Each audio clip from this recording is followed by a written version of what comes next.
അയ്യൂബ് നബി അലൈഹിസ്സലാം ഈ ലോകത്ത് ക്ഷമിച്ച അത്രയും ക്ഷമ ഒരാളും ക്ഷമിച്ചിട്ടില്ല. നമുക്കറിയാം ബഹുമാനപ്പെട്ട അയ്യൂബ് നബി അലൈഹിസ്സലാമിന്റെ ചരിത്രം. മഹാനവറുകൾക്ക് രോഗം ബാധിച്ചത്, വർഷങ്ങളോളം ആ രോഗത്തിൽ കിടന്നത്, അവസാനം ആ രോഗത്തിൽ നിന്നും വിമുക്തനായത്. എന്നാൽ ആദ്യം അയ്യൂബ് നബി അലൈഹിസ്സലാം ഏത് കോലത്തിലായിരുന്നു? ബഹുമാനപ്പെട്ടവർക്ക് എന്തൊക്കെ നഷ്ടങ്ങൾ സംഭവിച്ചിട്ടുണ്ട്. നമ്മുടെ ചിന്തയിൽ പോലും ചിന്തിക്കാൻ ആഗ്രഹിക്കാത്ത അത്രയും വലിയ നഷ്ടങ്ങളാണ് ബഹുമാനപ്പെട്ടവർക്ക് ഉണ്ടായത്.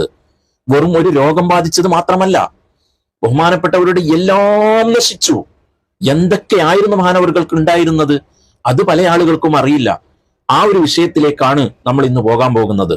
ബഹുമാനപ്പെട്ട അയ്യൂബ് നബി അലൈഹിസ്സലാം വലിയ പണക്കാരനായിരുന്നു.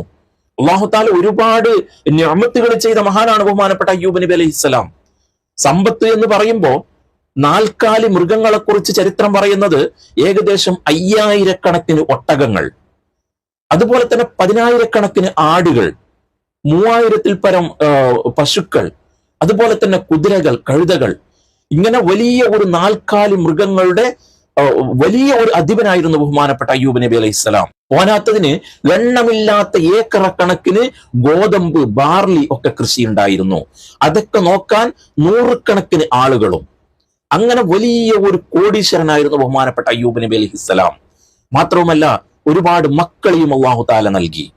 7 മക്കളാണെന്നും 13 മക്കളാണ് എന്നും ചരിത്രത്തിൽ വ്യത്യാസങ്ങൾ കാണാം. ഇങ്ങനെ വലിയ നിഅമത്തുകൾ കിട്ടിയിട്ടുള്ള മഹാനാണ് ബഹുമാനപ്പെട്ട അയ്യൂബ് നബി അലൈഹിസ്സലാം. ബഹുമാനപ്പെട്ടവരുടെ വീട് എന്ന് പറയുന്നത് എപ്പോഴും ആളുകളെ കൊണ്ട് നിറഞ്ഞു കിടക്കുന്ന വീടായിരിക്കും. ബഹുമാനപ്പെട്ടവരുടെ കുടുംബമായാലും വലിയ കുടുംബമാണ്. ആ കുടുംബത്തിലെ ആളുകളൊക്കെയും വരുന്നത് ഇവിടെയാണ്. അവിടെ ഭക്ഷണങ്ങൾ ഉണ്ടാക്കുന്നത് എന്നും കല്യാണത്തിന് ഭക്ഷണങ്ങൾ ഉണ്ടാക്കുന്നത് പോലെയാണ്. അത്രയും വലിയ പാത്രങ്ങളിലാണ് ഭക്ഷണങ്ങൾ ഉണ്ടാക്കുന്നത്. അതുപോലെ തന്നെ ആ നാട്ടിൽ നിന്ന് എന്നല്ല, പുറം നാടുകളിൽ നിന്ന് പോലും ബഹുമാനപ്പെട്ടവരുടെ അടുത്തേക്ക് വന്നിട്ട് സങ്കടങ്ങൾ പറയുന്നവരുണ്ട്. അവിടെ സങ്കടങ്ങൾ പറഞ്ഞാൽ അത് തീരും, ആ സങ്കടം നമുക്ക് ഇല്ലാതായി പോകുമെന്ന് ആളുകൾക്ക് അറിയാം. കാരണം അത്രയും വലിയ ദാനശീലനായിരുന്നു ബഹുമാനപ്പെട്ട അയ്യൂബ് നബി അലൈഹിസ്സലാം. അങ്ങനെ ഇരിക്കെ ഒരു ദിവസം ബഹുമാനപ്പെട്ട അയ്യൂബ് നബി അലൈഹിസ്സലാമിനിക്ക് നുബുവത്തിന്റെ പദവി ലഭിക്കുകയാണ്. അതായത് നബിയാവുകയാണ്. അവിടുന്ന് ബഹുമാനപ്പെട്ടവർ തന്റെ കുടുംബത്തിനോടും തന്റെ ബന്ധപ്പെട്ടവരോടും നാട്ടുകാരോടും ഒക്കെ ഞാൻ നബിയാണ്, അള്ളാഹു നിയോഗിച്ച നബിയാണ് എന്ന് പറഞ്ഞിട്ട് മതപ്രബോധനം നടത്താൻ തുടങ്ങുകയാണ്.